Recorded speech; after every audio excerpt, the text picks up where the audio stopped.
ஓம் சாந்தி 23/6/2021 சாக்கார முரளி. இன்று பாபா கூறுகிறார், இனிமையான குழந்தைகளே, நினைவின் மூலம் ஆத்மாவின் குப்பைகளை அகற்றிக் கொண்டே செல்லுங்கள். ஆத்மா எப்போது தூய்மையாக மாறிவிடுகிறதோ அப்போதுதான் வீட்டிற்கு போக முடியும். கேள்வி: இந்த கடைசி பிறவியில் தந்தையின் எந்த டைரக்ஷனை கடைபிடிப்பதில் குழந்தைகளுக்கு நன்மை இருக்கிறது?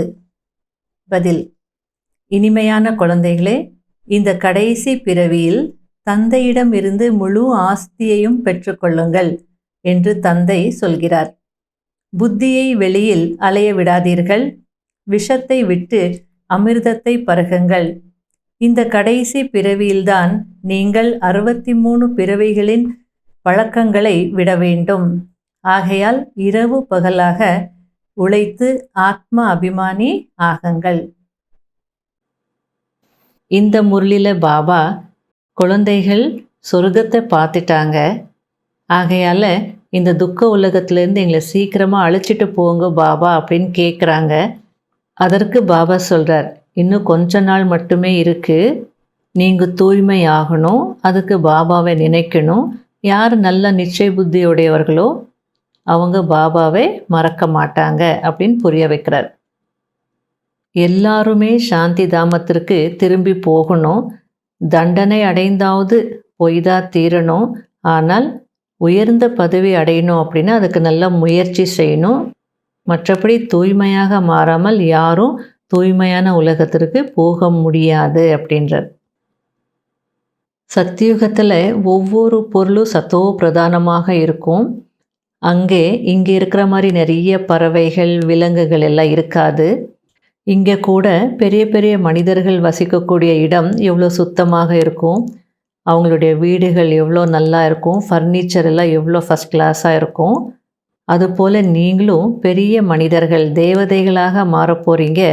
அப்படி தேவதைகள் ஆயிட்டீங்கன்னா அங்கே எல்லாமே உங்களுக்கு நல்ல நல்ல பொருட்கள் கிடைக்கும் அப்படின்றார்.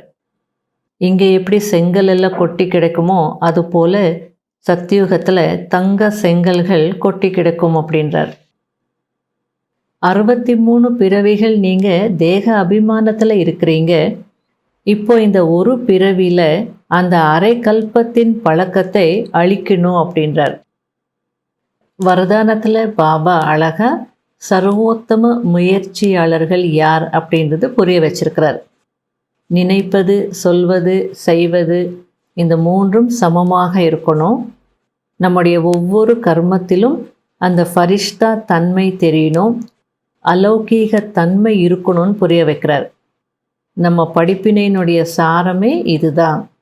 கொஞ்சம் கூட அந்த லௌகீக சம்ஸ்காரம் இருக்கக்கூடாதுன்னு புரிய வைக்கிறார். நான் செய்யக்கூடாதுன்னு தான் நினச்சேன், ஆனால் செய்துட்டேன் என்று இருக்கக்கூடாது. அப்போதான் சர்வ உத்தம முயற்சியாளர் ஆக முடியும் அப்படின்றார். ஓம் சாந்தி. சாந்தி தாமம் ஓய்வு நகரமாக இருக்கிறது. இந்த உலகத்தில் அனைவரும் களைத்து போயிருக்கிறார்கள். நாம் நம்முடைய சுகதாமத்திற்கு போக வேண்டும் என்று விரும்புகிறார்கள். இந்த உலகம் யாருக்கும் பிடிக்கவில்லை. சொர்க்கத்தை பார்க்கிறீர்கள் என்றால் அப்போது நரகத்தில் எப்படி மனதை செலுத்த முடியும்? பாபா விரைவாக இந்த துக்கதாமத்திலிருந்து அழைத்து செல்லுங்கள் என்று சொல்கிறார்கள். இது சீச்சி உலகமாக இருக்கிறது. இதன் பெயரே அசுர உலகம், நரகம் என்று தந்தையும் புரிய வைக்கிறார். அசுர உலகம், டெவில் வேர்ல்ட், இது நல்ல வார்த்தையா என்ன? தேவலோகம் எங்கே, அசுரலோகம் எங்கே? இந்த அசுர உலகத்தில் எல்லோரும் நிறைய தொந்தரவு அடைந்து விட்டார்கள். ஆனால் யாராலும் திரும்பி போக முடியாது. ஏனென்றால் தமோ பிரதானத்தின் அழுக்கு சேர்ந்திருக்கிறது. அந்த அழுக்கு ஆத்மாவில் இருந்து நீங்க வேண்டும். அதற்காக முயற்சி செய்து கொண்டிருக்கிறீர்கள். யார் நல்ல முயற்சியாளரோ அவருடைய மனநிலை கடைசியில் நன்றாக இருக்கும். இந்த பழைய உலகம் அழிந்து போய்விடும். இன்னும் சில நாட்களே இருக்கிறது. எதுவரை தந்தை வந்து திரும்பி அழைத்து செல்லவில்லையோ அதுவரை யாரும் திரும்பி போக முடியாது. உலகத்தில் துக்கம் இருக்கிறது. வீட்டிலும் ஏதாவது துக்கம் இருந்து கொண்டே இருக்கிறது. தந்தை இப்போது நம்மை துக்கத்திலிருந்து விடுவிக்க வந்திருக்கிறார் என்பது குழந்தைகளின் மனதில் இருக்கிறது. யார் நல்ல நிச்சய புத்தியுடையவர்களோ அவர்கள் ஒருபோதும் தந்தையின் நினைவை மறக்க மாட்டார்கள். தந்தையை அனைவருடைய துக்கத்தையும் போக்குபவர் என்று சொல்கிறார்கள்.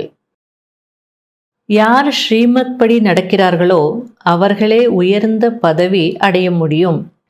அது ஓகேதான். தண்டனை அடைந்தும் சாந்தி தாமம், அதாவது தூய்மையான உலகத்திற்கு போவார்கள். ஆனால் உயர்ந்த பதவி அடைவதற்கு முயற்சி செய்ய வேண்டும் அல்லவா? மற்றபடி தூய்மையாக மாறாமல் யாரும் தூய்மையான உலகத்திற்கு போக முடியாது. இன்னார் ஜோதியோடு ஜோதியாக கலந்து விட்டார், திரும்பி சென்று விட்டார் என்று சொல்கிறார்களே, அப்படி நடக்க முடியாது. யார் முதலில் இந்த உலகத்திற்கு வந்தார்களோ அந்த லக்ஷ்மி நாராயணரே திரும்பி போக முடியவில்லை. அப்படி இருக்கும் போது மற்றவர்கள் எப்படி போக முடியும்? இவருக்கும் இப்போது 84 பிறவிகள் முடிந்துவிட்டது.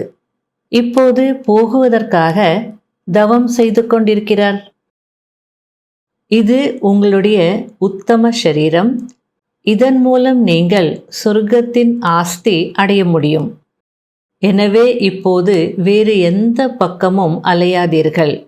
ஞான அமிர்தத்தை பருகுங்கள் என்று தந்தை சொல்கிறார். நீங்கள் முதலில் சத்யுகத்தில் சத்தோ பிரதானமாக இருந்தீர்கள். பிறகு சத்தோவாக மாறினீர்கள். அப்போது வெள்ளியின் கலப்படம் சேர்ந்தது. பாரதவாசிகளுக்கு தங்கத்தின் மீது அதிக அன்பு இருக்கிறது. ஏன்? அதுவும் பாரதத்தின் விஷயங்களை கேட்கவே கேட்காதீர்கள். அதாவது பாரதவாசிகள் எவ்வளவு அந்த ஆபரணங்கள் நகைகள் அணிகிறாங்களோ, எவ்வளோ ஆடம்பரமாக இருக்காங்களோ, அந்த மாதிரி மற்ற நாடுகளில் யாரும் இருக்க மாட்டாங்க. அப்படியே அவங்க ரொம்ப பணக்காரர்களாக இருந்தாலும் பிளாட்டினமில் அல்லது வேறு வைரத்தில் எல்லாம் நகைகள் போட்டாலும் இங்கே மாதிரி எல்லாருமே ஒவ்வொருத்தருமே கையில் கழுத்தில் அப்படி போடுறாங்களே, அந்த மாதிரியெல்லாம் அங்கே யாரும் போட மாட்டாங்க. இன்ஃபேக்ட் வெளிநாட்டில் இருக்கிறவங்க இங்கே வந்தால் கூட இங்கே தாய்மார்கள் நிறைய வளையல்கள் கழுத்தில் காதில் போட்டிருக்கிறது பார்த்து இதெல்லாம் என்ன ரியலா, என்ன இப்படி போட்டிருக்காங்கன்னு கேட்பாங்க. அதுக்கு பாபா சொல்றார், பாரதவாசிகளுக்கு அவ்வளோ அந்த தங்கத்தின் மீது பற்று இருக்குது, அன்பு இருக்குது, கேட்கவே கேட்காதீர்கள். மற்ற நாடுகளில் தங்கம் வாங்கி அவங்க இன்வெஸ்ட் பண்ணுவாங்க, உள்ளே வச்சுருப்பாங்க. ஆனால் இது மாதிரி ஆபரணங்கள் எல்லாம் அணிய மாட்டாங்க. அப்போ அதுக்கு பாபா புரிய வைக்கிறார், ஏன் பாரதவாசிகளுக்கு அவ்வளோ அன்பு. சத்தியுகத்தில் தங்க மாளிகைகள் இருந்தது, தங்க செங்கல்கள் இருந்தது. இங்கே எப்படி செங்கல்கள் கொட்டி கிடக்கிறதோ அது போலவே அங்கே தங்கம் வெள்ளி எல்லாம் கொட்டி கிடக்கும்.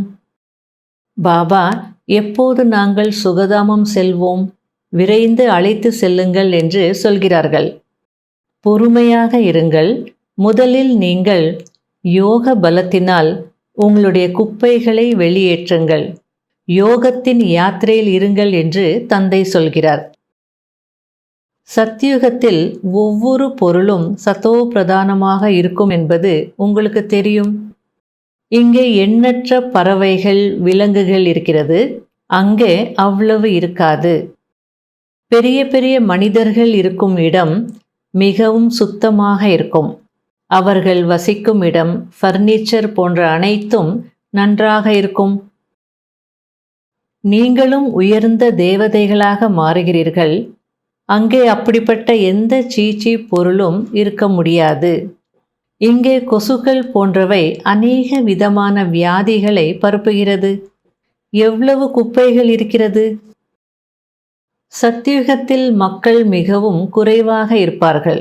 இனிமையான தண்ணீர் இருக்கும் இடத்தில் இருப்பார்கள். அங்கே கால்வாய்கள் எதுவும் இருக்காது. கைப்பிடி அளவிற்கே மனிதர்கள் இருப்பார்கள். அத்தனை பேருக்கு கங்கையும் யமுனையுமே போதும். அந்த நதிகளின் அருகிலேயே இருப்பார்கள். 5 தத்துவங்களும் தேவதைகளுக்கு அடிமையாக மாறிவிடும். அங்கே ஒருபோதும் காலம் தவறி மழை பெய்யாது, ஒருபோதும் நதியில் வெள்ளம் வராது. பெயரே சொர்க்கம், வேறென்ன வேண்டும்? அபலைகளுக்கு கொடுமைகள் நடக்கிறது, கொஞ்சம் சகித்து கொள்ள வேண்டும் என்று தந்தை சொல்கிறார். அவர்களின் பாவக்குடம் நிரம்புகிறது. நீங்கள் உங்களுடைய தந்தை மற்றும் ஆஸ்தியை நினைவு செய்து கொண்டே இருக்க வேண்டும். அடிவாங்கும் போதும் புத்தியில் சிவ் பாபாவின் நினைவு இருக்க வேண்டும். 63 பிறவிகள் நீங்கள் தேக அபிமானத்தில் இருக்கிறீர்கள்.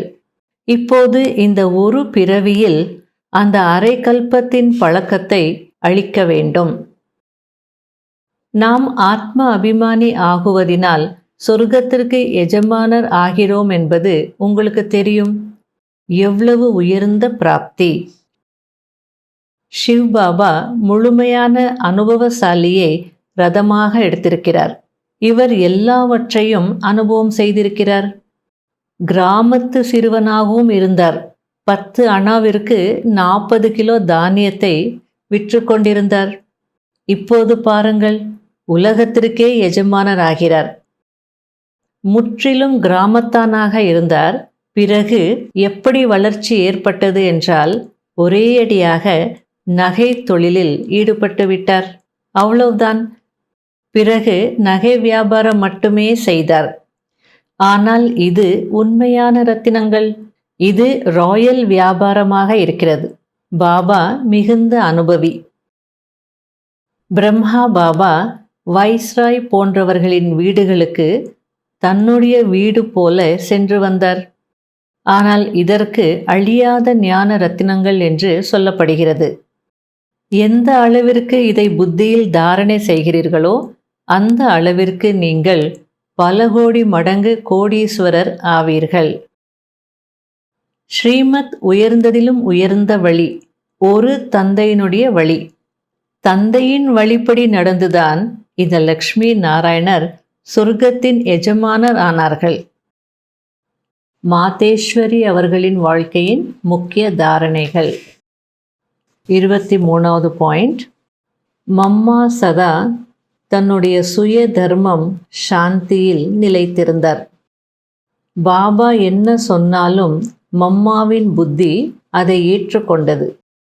மம்மா ஒருபோதும் இதை நான் செய்தேன், நான் தான் செய்தேன் என்று சொன்னதில்லை.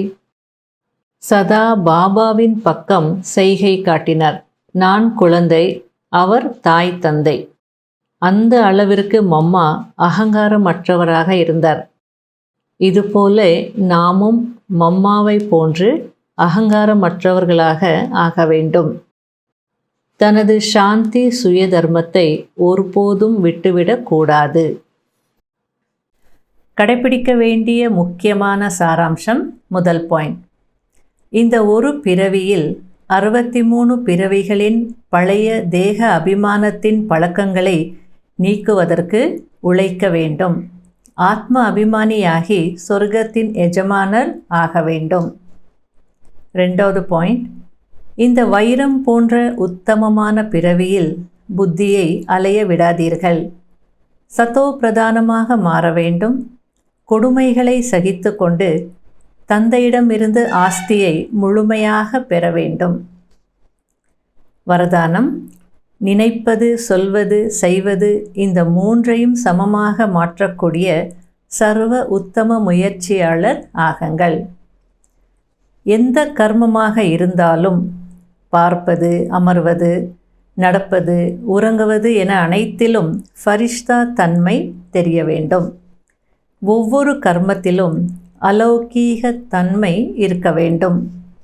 இதுவே அனைத்து படிப்பினையின் சாரமாக இருக்கிறது. கர்மம் அல்லது சம்ஸ்காரத்தில் எந்த ஒரு லௌகீக தன்மையும் இருக்கக்கூடாது. நினைப்பது, சொல்வது, செய்வது அனைத்தும் சமமாக இருக்க வேண்டும். இதை செய்யக்கூடாது என்று நினைத்தேன், ஆனால் செய்துவிட்டேன் என்று இருக்கக்கூடாது. எப்போது 3ம் ஒன்று போல தந்தைக்கு சமமாக இருக்குமோ அப்போதுதான் உயர்ந்த அல்லது சர்வ உத்தம முயற்சியாளர் என்று சொல்ல முடியும். ஸ்லோகன்: பொறுப்பேற்பது என்றால் எக்ஸ்ட்ரா ஆசீர்வாதங்களுக்கு அதிகாரி ஆகுவது. ஓம் சாந்தி.